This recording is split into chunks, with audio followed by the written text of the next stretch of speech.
Welcome to all to the new series of e-learning programs for teaching and learning English. Now we will begin the lessons with a critical examination of the most popular strategies used in the classrooms. Okay. Now suppose you are teaching English for the beginners. How do you like to begin it? Anybody? Showing them some objects which they can relate to their mother tongue. Mm-hmm. Showing objects. Could you give an example for that? Like book, pen. And what will the teacher say? This is book. This is a book. This is a this pen. Is a pen like that. Like that. Okay. Maybe by showing them pictures and telling them about the picture. Same thing. Either you are showing concrete objects or showing a picture, which amounts to the same thing. You think? Good. What do you think? Strategy. I think I can demonstrate actions like I can say sleeping and walking. So in the class, would you like to sleep? Demonstrate sleeping action? No, to tell them that when sleeping, there is a word called sleep. So you'll also give an explanation for that. Yeah, expression. Okay. So demonstration is not enough. You have to explain it also. Yeah. This is what you think. Of course. Fine. Yeah. Somebody else, this side.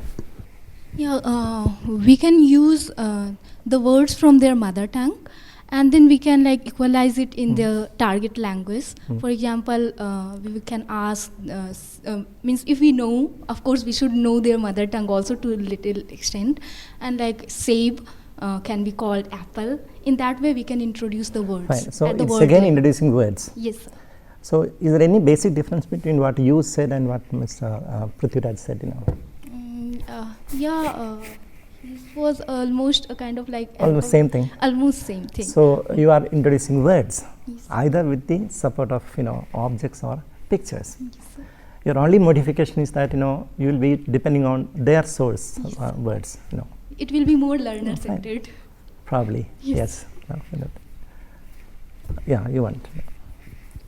We can use rhymes, like songs. We can play. Do you recall any rhymes? Yeah, it's like Twinkle Twinkle Little Star. Like we can play the song and then we can. Yeah. So by learning a series of rhymes, any other option for you? You are saying something. Yeah, sort of. It's not an option that I have, sir, but it's an observation that I made. My neighbor's kids go to a school where they're taught lines. When you ask the kid as to what A is, he says one slanting line, another slanting line, and then a straight line. For B, it's one straight line and a curve, another curve. Again, it's introducing letters of alphabet only. Absolutely, yeah, through alphabet. It's a different strategy you are using. Absolutely. Maybe probably more enjoyable. Activity oriented. Fine. Maybe we can ask the students to bring some realia like apple to the classroom, rose for the rose, apple, rose, orange, or some objects to the classroom for realia. Yeah. So again, you're talking about almost the same thing. From 1, 2, 3, 4 persons already talked. You introduce words, okay, and that is how you begin. And one gentleman said you can show some actions and say sentence like, "I am walking." Not probably sleeping, I'm walking, or I'm closing the door, things like that. Any other strategy comes to your mind? So we can introduce gestures like how to say good morning, or when they're introducing themselves. Gestures? Good morning, it's not a gesture, Expression. Okay, fine. Okay. And supposing they are making friends, once they enter a new classroom, they are a bit skeptical of mixing around with other students. So how you should start the, how should I say, interaction. Like, hello, I am so and so, and I come from here. Where do you stay? So I can teach them. One question is you are saying, okay, I am coming from Kerala. Where do you come from? You are talking to children who haven't listened to any English before. So do you think they will understand that? If I can use the mother tongue here, like how. So your strategy is saying in English sentence and also putting into mother tongue. Yes. That's what you say. Somewhat. Somewhat. Okay. Not very sure. Okay. Anything else that comes to your mind?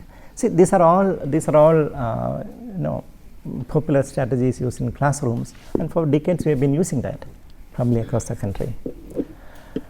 Now, and these things have been happening in the classroom in a taken for granted manner. There's absolutely no need to critically examine whether these strategies really work or not. Okay, so I think we have to have a serious look at each of these strategies and see whether they are really good for acquiring a language. Okay, so shall we go into that? Fine.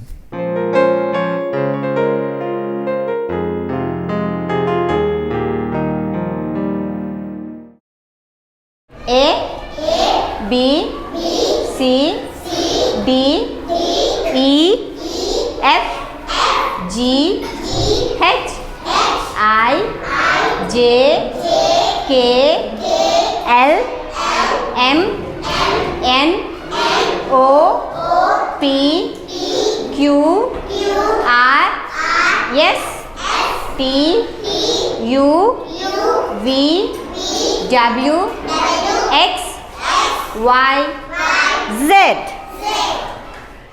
Divya, can you show me the alphabet K? K. K. Very good, thank you. Swati, can you show me the alphabet N?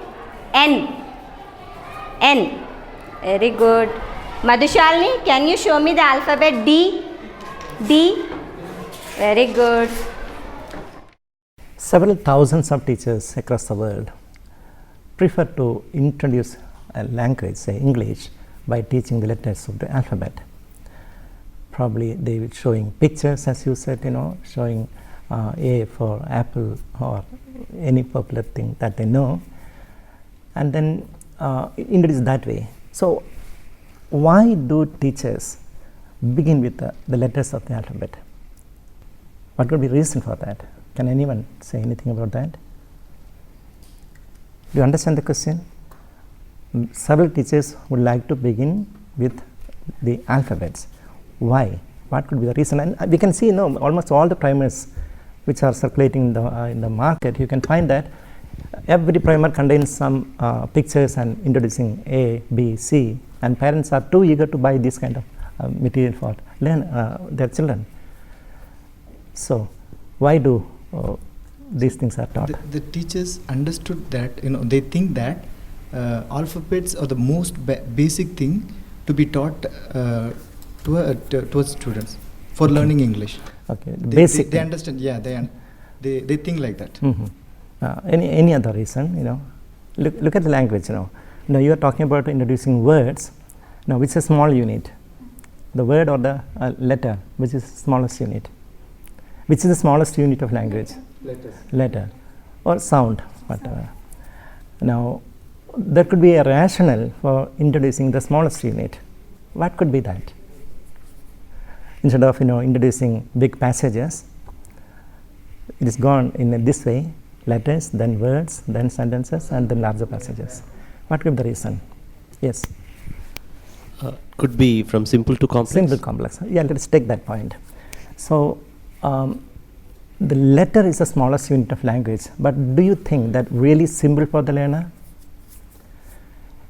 What is the criterion for defining simplicity? Now here it appears that the size, smallness is the criterion used for defining something as simple. If that is so, if smallness is the criterion for defining simplicity, why don't you begin teaching with atoms in class 1? In language, letters are the smallest unit. You begin with the understanding that these are the smallest units and they are simple, as you said, progressing from simple to complex. Now, applying the same token, now why don't you begin with teaching atoms? They are the smallest units of matter. Is it possible? Why? Why is it possible in English, letters? Why is it not possible with atom? Like for English, it is a kind of based on kids. When they are infants, they start with syllables like sound. So maybe this kind of teaching is based on infants' behavior. But really? So how do mothers talk to the children? Does any mother, any sensible, and mothers are sensible, any sensible mother talk, ka ta ta pa, today's lesson is over. Does mother do that anywhere? But this No, the mother talks to child. Yes, sir. And she's not talking using only sounds. Maybe the child is producing only sounds. Does it mean that the child can understand only sounds? Doesn't mean. So what makes something simple is not the size, but whether the child can experience it. The child can experience a table, because you can see it, touch it, smell it. It is tangible. What about these strange curious creatures called A, B, C, D? They are not anywhere. They are beyond the experiential level of the learners. So something beyond the experiential level of learners, do you think they will be simple? They'll be very complex, very abstract also. So that strategy is to be re-examined, whether you have to begin with the letters of alphabet or not. Because in mother tongue we didn't do that. If we didn't do that in mother tongue, is it necessary for English? Say yes or no. Yes. Okay, so we can't begin with the letters of alphabet.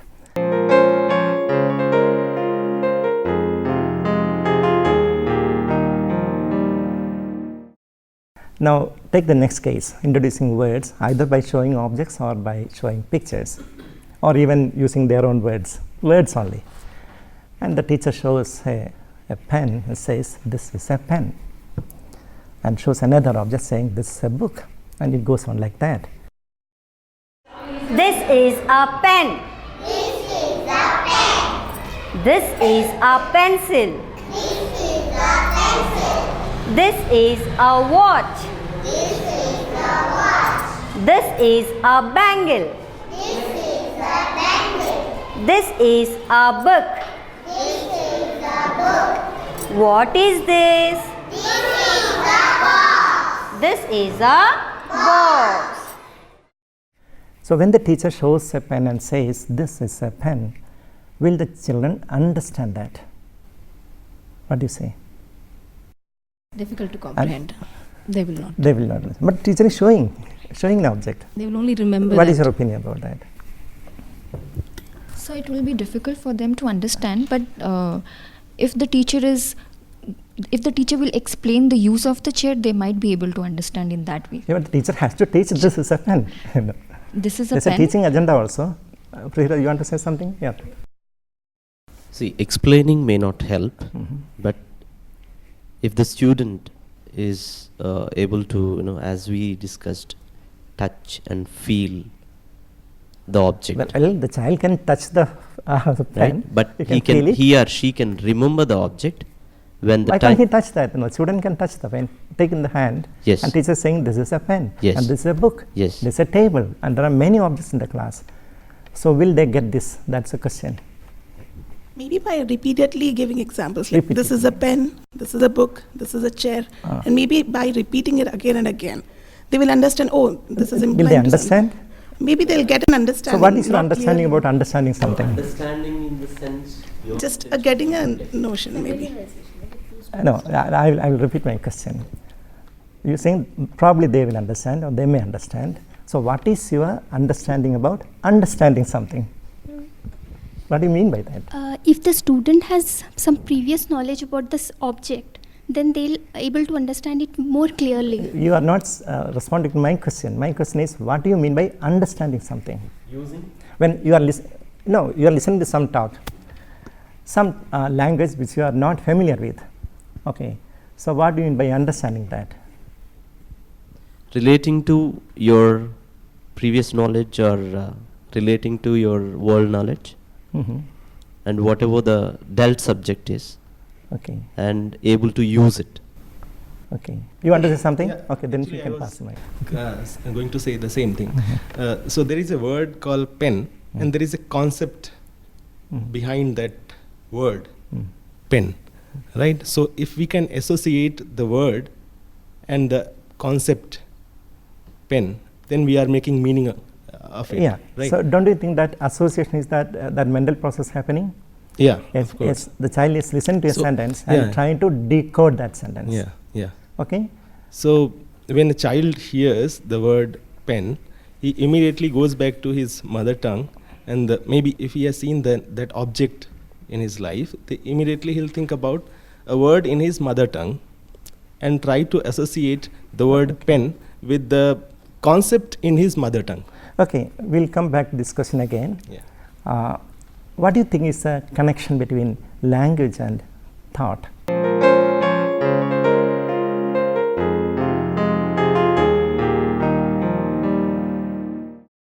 Language is the input that goes into the head, be it any language, English, which are mother tongue, and the processing is thought for me, and the output is the maybe the action. What do you say about that?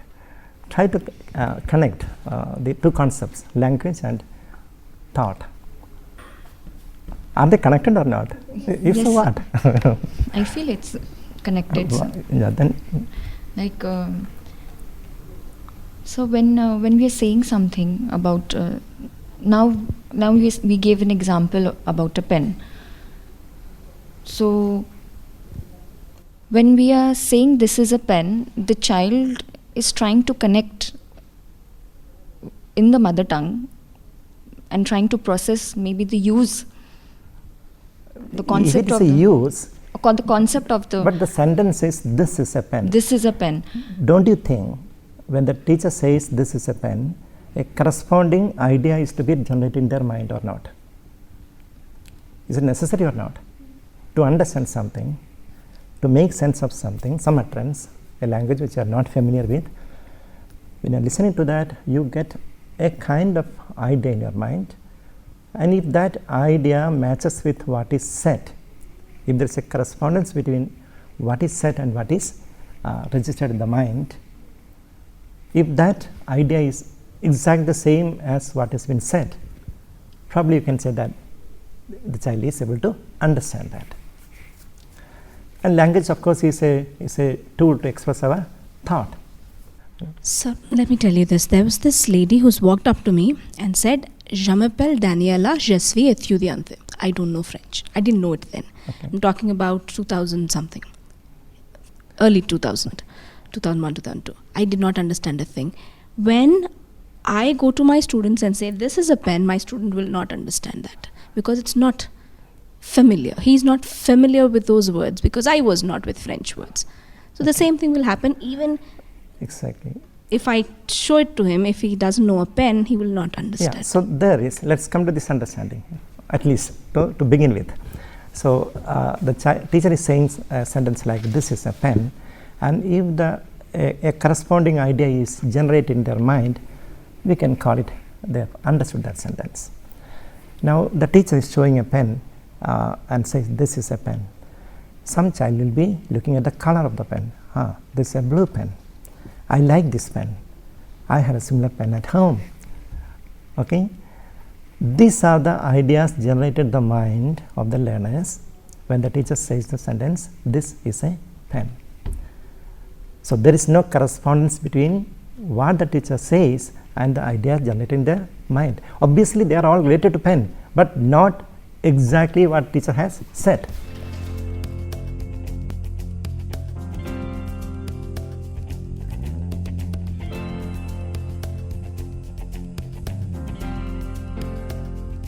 This is problem number 1.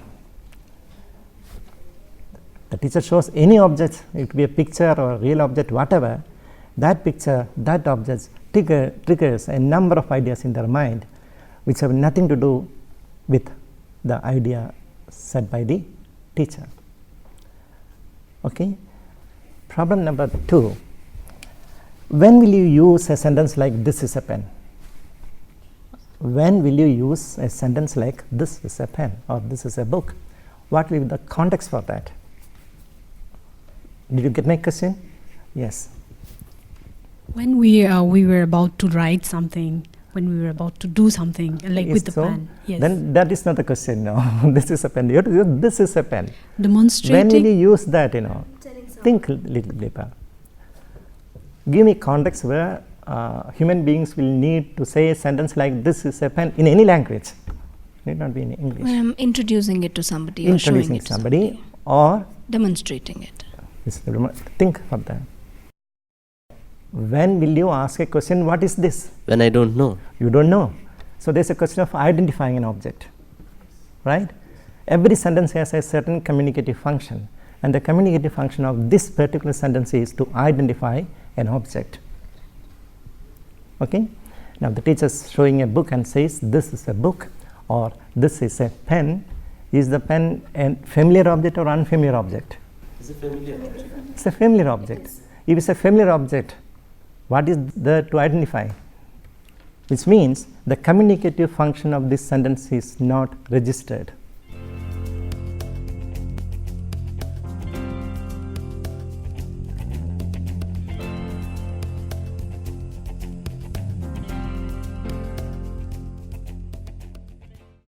So when there is a need to identify an object, we use a sentence like this is a pen, and also to introduce somebody, this is Mr.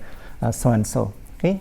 But these functions are not registered by these activities, showing objects and saying this is a pen, this is a book.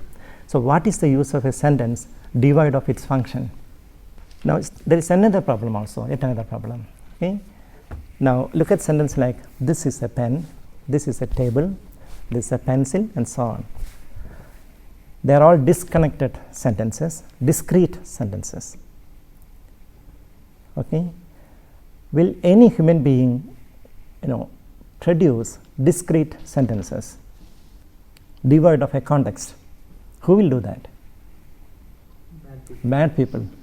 So are you giving training to how to become mad in class 1 by showing disconnected sentences? This is a book, this is a table, this.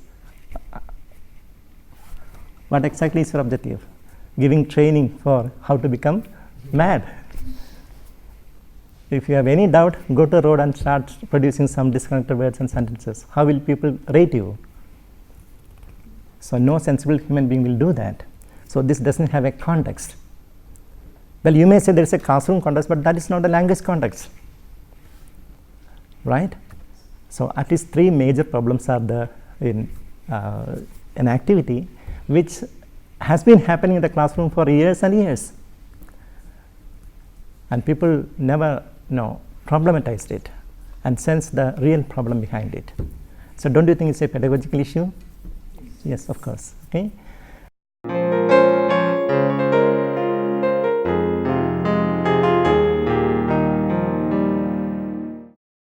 Another popular strategy for teaching English, quite commonly used in our country, is to give them certain dialogues which are meant for practicing. Children, listen to the conversation between 2 characters, Sarada and Usha. Sarada, what are you going to do after school? Usha, I'll go home and take rest for an hour. Sarada, then when will you cook supper for your children? Usha, I needn't cook today. I made some pulihora in the morning. We'll eat it for supper too. Sarada, forgot to tell you this. I planned a quiz for 6th class children. Are you coming tomorrow? Usha, I won't. I am taking leave for 2 days. Now sit in pairs and read this conversation.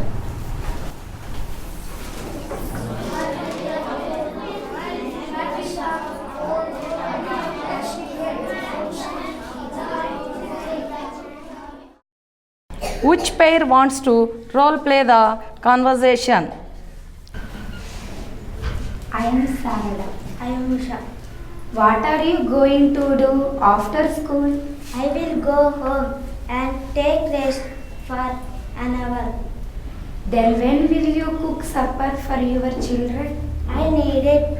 Cook today. I will make some pulihora in the morning. We'll eat for supper too. Forgot to tell you this. I planned a quiz from 6th class children. Are you coming tomorrow? I won't. I am take leave for 2 days. Now let's go for another pair. So children are asked to role play dialogues, taking the roles. Now when children role play a dialogue given to them, will they be using language? Will they be producing their language or just reproducing something given to them? Reproducing. Reproducing. In real life, do we produce language or reproduce language? We produce language. So what's the use of role playing something? No use. Memorizing something. You can memorize it. And you have typical context like, a conversation at the vegetable shop, or a conversation at the railway ticket booth, to buy a ticket, whatever. And it is expected that by practicing these dialogues, when a similar situation arises, learners will be able to produce that. But it doesn't happen. Okay?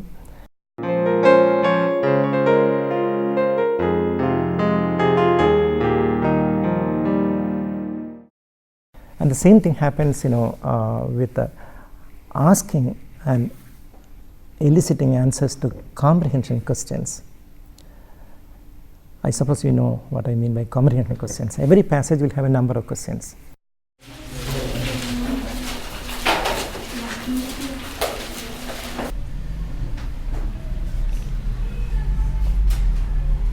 Have you completed writing the answers?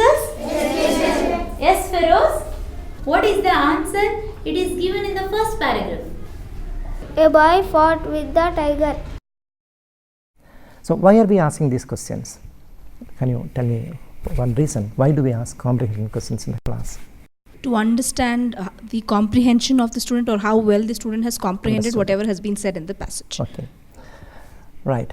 So any other objective for that? Because every lesson there will be a number of questions, and it so happens that in the annual examination also children are asked to reproduce these answers. It's all memory based kind of examination going on. So how is going to help the learner to develop communication skills? When a teacher asks a question, a comprehension question, and elicit a response, does it help to develop communication skill? In one way it will. What way? Please explain.